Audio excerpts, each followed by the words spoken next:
Terminator. What more do I need to say about it that hasn't been said? It is one of the most influential films ever made.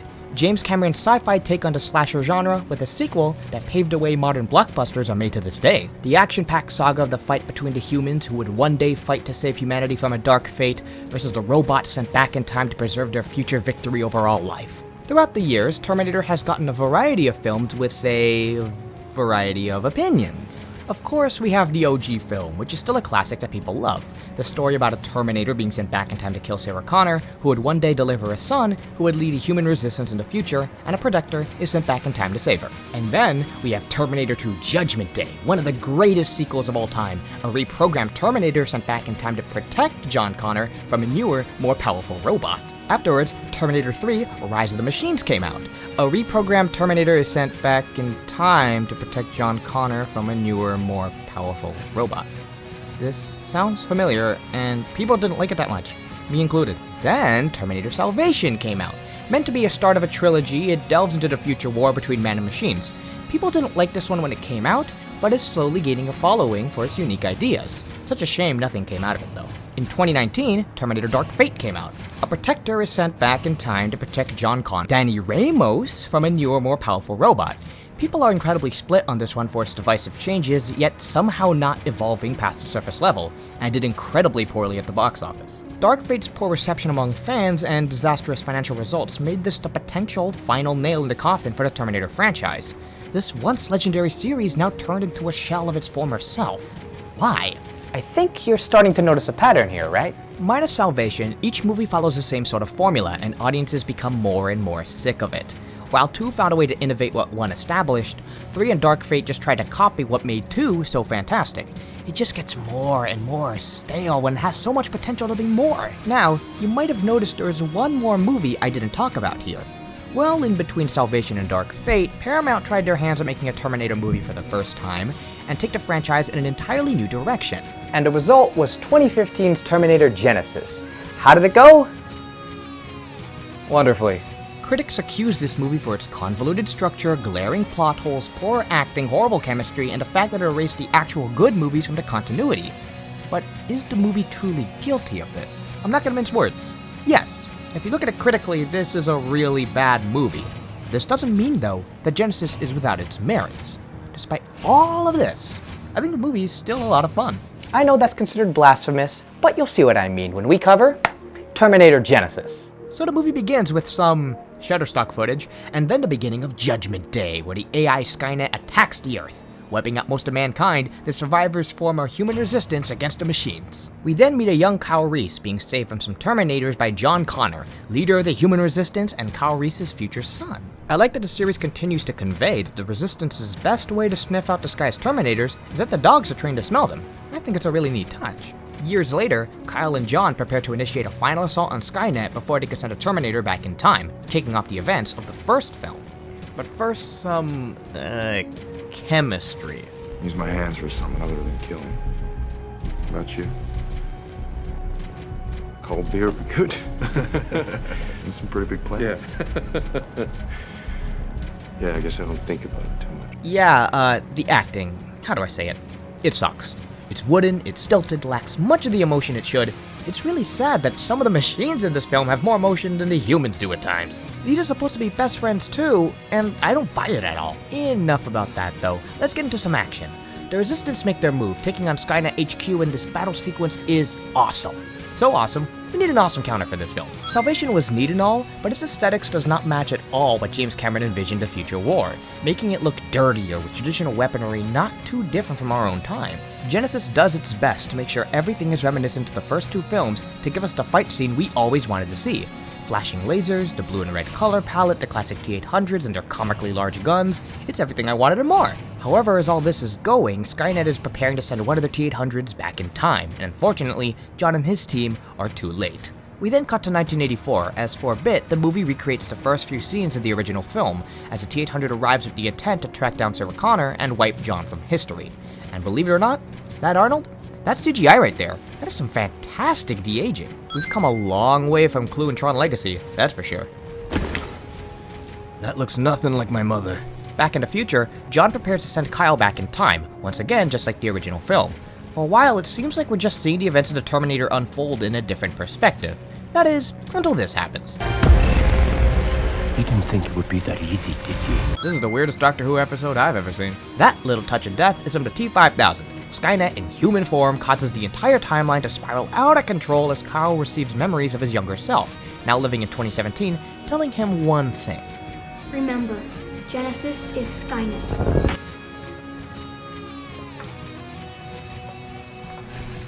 Genesis being this hot new app everyone's looking forward to, linking everyone's data to the cloud, and like, what kid gets excited for this? What kid asks for Google Sync for their birthday? Who gets psyched because they can see their desktop bookmarks on their phone?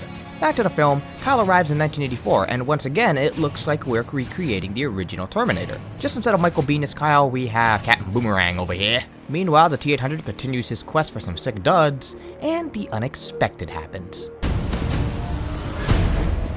I've been waiting for you.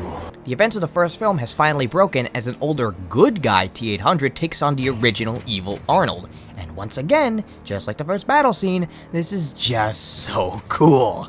The T-800, thanks to Terminator 2, we typically see as a heroic kind of character, but we sometimes forget Arnold was built as a bad guy. So seeing these two contrasting elements of the franchise's legacy fight each other is something we've never seen before and frankly never will again. It's pure fan service, and frankly, I'm all here for it. With a bit of help from a mysterious sniper, the good Arnold named Pops takes down the one that started it all. Man, that was sick. I wonder what would top that. Holy cow! As if the Arnold v Arnold wasn't cool enough, somehow the T-1000 from Terminator 2 has joined the battle. He's always been one of the coolest villains in cinema, and seeing him once again is always a joy. Even if he isn't played by Robert Patrick, this new actor, Byung-Hun Lee, has all of his classic movements and mannerisms on point. The T-1000 hunts Kyle, as well as another cop he meets along the way, down with his usual shape-shifting skills, before suddenly getting attacked by... Come with me if you want to live! Daenerys! Oh, I mean, Sarah Connor. Yeah, that's totally Sarah. The resemblance is uncanny. Sarah in T1 is supposed to be scared and meek, and Kyle has to rescue her. So of course Kyle is confused that Sarah knows more about Terminators than he does, and is her battle-hardened self from T2, something Sarah doesn't become until Kyle died in the first film. Kyle eventually finds Pops in the truck and naturally freaks out trying to kill him. Luckily, that happens, because nobody messes with Pops. Pops is hands down the best Arnold in any of these films, and arguably the best part in the movie. He's sort of like an evolved version of Uncle Bob in T2. Sent from an unknown source, he protected Sarah after mysterious Terminators were sent to kill her in her childhood. Since then, he acted as a father figure, raising Sarah to be a hunter like him in preparation for the day Kyle arrives. Not only is this just a cool idea, but to see an aging and breaking down robot try to raise a human makes him one of the most sympathetic Terminators yet. There are signs throughout the films that Pops cares for Sarah, he just can't seem to admit it to even himself. It makes you think about what would have happened if Uncle Bob didn't cast himself into the lava. Would he have been just like Pops for John? Something to ponder on. Of course, being a robot, Pops can only admit to the objective stuff, like telling Sarah how crucial it is for Kyle and her to make John to preserve the future, while Sarah has to consistently remind him that that isn't particularly how it works. Sarah wants to live her own life, not be restrained to the whims of fate of being the mother of a savior. Her mission, rather, is to stop Judgment Day. After catching Kyle up on Pops, the T-1000 catches up to the gang, leading to a chase into sewers, reviving the remains of the evil Arnold, and we see the T-800 and the T-1000 team up for the first time. Blowing the endoskeleton's brains out and melting the T-1000 in acid, Kyle tells the others that to stop Judgment Day, they need to travel to 2017 now. Luckily, they just so managed to have built a time machine here. Yeah, okay, that's pretty dumb. Unfortunately, Pops had to stay behind as he watches the two leave, having to manually wait until 2017 to catch up. And for the first time in a long while, you can tell he feels lonely. Arriving in 2017, naturally Kyle and Sarah are thrown into a hospital after cops see two injured naked people in a congested freeway. There, they find John? What a handcuff key. Don't know why I bothered. Yeah, John Connor is somehow in 2017. Look at that, the family all together. Alright, I think we all know what comes next at this point. There's no way it would be this easy. So Pop shows up and, shoots John. It's there it's revealed he's no longer human, but a brand new Terminator, the T-3000. Thanks to Skynet, he is infused with nanobots with the sole purpose of starting a new Judgment Day. A Judgment Day with John Connor on the side of Skynet now. so he implants and engineers Skynet in 2017, disguising it as the hot new program Genesis. Once it launches, humanity is doomed. In theory, this is a horrible idea. We've come to love John in Terminator 2, and knowing this is his fate, it no doubt pissed off so many people. However, Dark Fate wiped this movie from canon. This is no longer the true fate of John, and as such, we can look at this as an interesting what-if scenario. And as such, staging a hasty getaway, Kyle, Sarah, and Pops arrive at an oddly convenient bunker in San Francisco. San Francisco? Preparing to travel to Cyberdyne Systems to defeat John and shut down Genesis, Kyle and Pops honestly have a pretty sweet heart-to-heart together. From realizing he can make jokes, to even Pops bringing in Sarah's childhood memories back from the bunker, Kyle comes to believe that Pops has come to legitimately care for Sarah's well-being, to be that father that she never had. Even with his malfunctioning limbs, his old age, he will still try to protect her at all costs. It honestly takes that one line from Terminator 2 and puts it in an entirely new context. And it would never hurt him, never shout at him or get drunk and hit him or say it was too busy to spend time with him. It would always be there, and it would die to protect him. Unfortunately, John has caught up to them, resulting in an epic, over-the-top action sequence that involves John getting engulfed in flames, a chase down the Golden Gate Bridge, and a frickin' school bus flipping into the air. It is absolutely ridiculous, and I love it. Doesn't take long after that scene to be apprehended by the authorities once again, but thanks to the help of the legend J.K. Simmons, the hunt is back on to chase John Connor down and destroy Cyberdyne. This leads to a helicopter battle even more insane than the flipping bus. We have John in one helicopter, the heroes in another. They're speeding through the cityscape and passing by exploding tanker trucks. Then as they reach Cyberdyne, Pops gives his iconic line, I'll be back. Jumps off like a missile and crashes into John's helicopter. Then even when John survives and meets Kyle and Sarah at the building, Pops then reappears, takes the tail of John's helicopter, throws it, and impales him through the wall.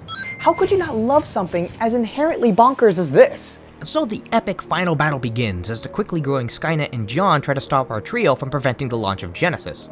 When all is said and done, Pops chooses to sacrifice himself to stop John, throwing both of them into a malfunctioning time sphere. But before he does though, Pops says this.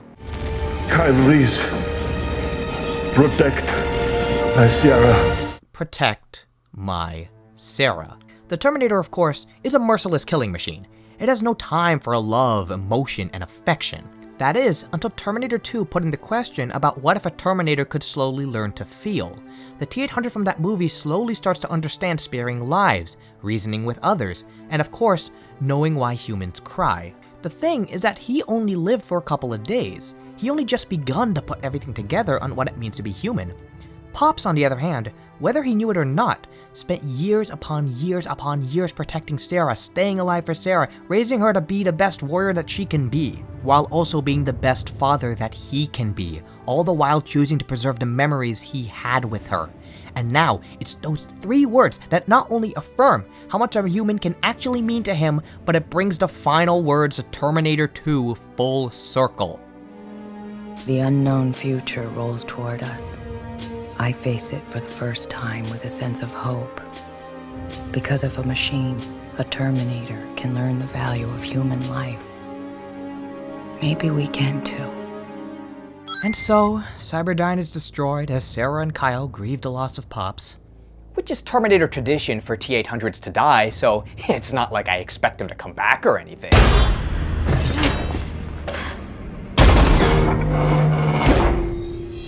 Hold up, you're telling me that not only did Genesis break the cycle of Arnold always dying, but he also got turned into a freaking T-1000? That is glorious. And so, after a brief detour to young Kyle's house to set the timeline in motion, the three drive off into the sunrise to greet a new fate they can truly make for themselves. And that was Terminator Genisys. What did I think about it? Well, hear me out on this one. Now, I'm not gonna go ahead and say that this film is a cinematic masterpiece. Heck no. Not even close. The acting is bad, the pacing can be a bit wonky, the chemistry between Kyle and Sarah is awful and clearly leaves out important details as sequel bait for movies that never came out. But the movie is still so damn fun. It's a cinematic equivalent of a fanfiction in all the right words, bringing together so many aspects of the series and flips them upside down as wacky what-if scenarios that's just a joy to see. So why was this movie seen as something that ruined the series when it came out? Simply because it was canon. Because yes, the movie kinda wiped all of those movies from existence to start anew. Then it turned John Connor evil. It feels like a bit of an insult. Yet now that this movie is wiped from continuity and just sorta lives in its own pocket of the timeline, Genesis can be appreciated as its own thing. Especially considering the movie that replaced it, Dark Fate is arguably more controversial, with it killing John as a kid in the first 2 minutes, which ruffled a lot of feathers. It's a fun popcorn flick to turn your brain off involving giant robots, like a certain other series Paramount has. And when you look at the movie from that perspective and how much I enjoyed it, well, I have no choice but to give it a Savage! Put your expectations aside, and you'll find yourself enjoying this little grab bag of fun. And if you still can't, well, you still have the originals to come back to.